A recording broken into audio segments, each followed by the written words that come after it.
Hi, I'm Chris. And I'm Jack. Hi guys. So, Jack, what do you think about a brand new Night at Museum series? Sounds good. As for today, a brand new installment into the well known series is out on Disney Plus. Kahmunrah Rises Again. Yeah, another chapter of the great cult series. Guys, I'm sure you've all been following, starting from 2006, the well known trilogy of Night Museum. This is the last one adding up. Yeah, this one, quite on the contrary compared to the previous trilogy, is completely animated. Despite the switching from real actor to animation, is basically the number 4 into this well-known series. The plot takes place after the events of the third movie, so you're going to find all your favorite characters from the trilogy, but in a stylized and animated edition. That's great. Surely you know, guys, that the Night at Museum basically follows the adventures of Larry Daly, the protagonist, portrayed by Ben Stiller, who tries to keep his family together, finding new employment as a night guard watch at museum. We are not going into spoilers, just know in the brand new movie, it is not Larry the main protagonist, but instead the son Nick. Yeah, actually, we've been seeing from the very first chapter that there is this father-son relationship, caring and well portrayed. Larry's trying all the time to strike his son because Larry is divorced,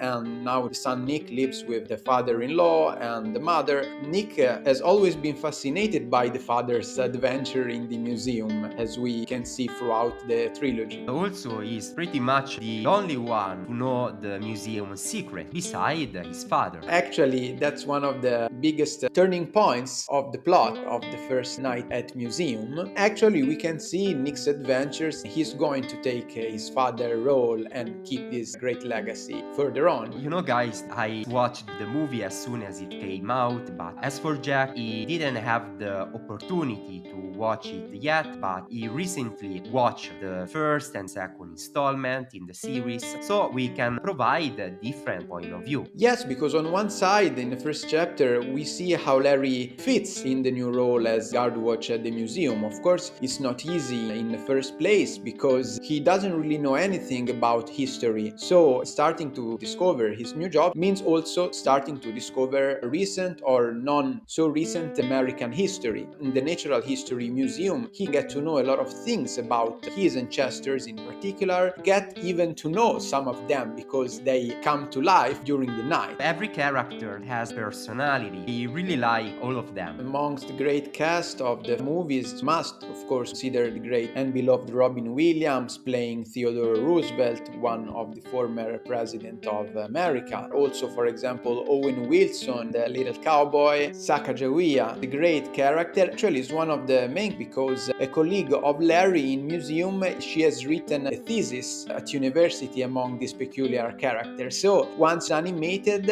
she can get to know a lot of things about her. And don't forget the big dinosaur. I mean, there is the giant skeleton of the dinosaur who behaves strangely like a dog, moving his tail. It's something really strange. They portray so well the spirit and atmosphere of the trilogy into this new animated movie. You are going to recognize all your favorite characters with their specific personalities. I like much more than I expected. Every adventure of Night at Museum is something particular and peculiar. As a lover of Wes Anderson movies, I also appreciated, for example, in the first two movies, the many quotes to the Royal Tenenbaums, the famous movie by Wes Anderson, starring as well Owen Wilson, also has a few scenes taken in the Museum of Natural History, but overall, this big history about America with all the museums, the Aerospatial Museum, the Smithsonian's. Overall, Jack, this is the perfect movie for the winter holidays, both for kids as well as adults. You can watch it without having watched the previous movies, but you're going to miss a lot of,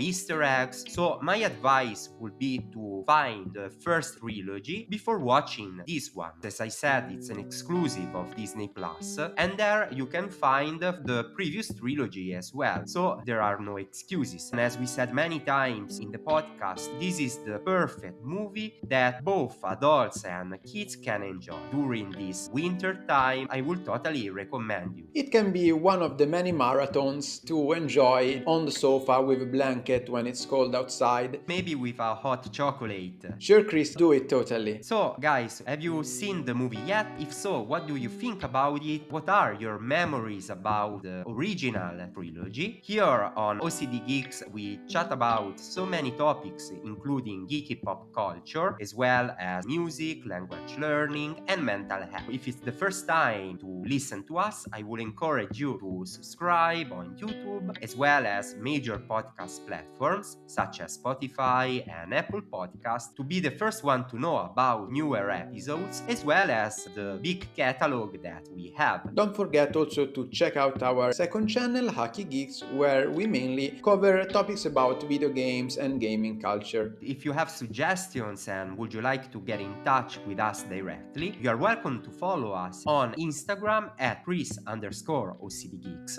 as well as Jack_OCDGeeks. That's all, folks, even for today. Let them talk about freaks. We stay tuned on OCD Geeks.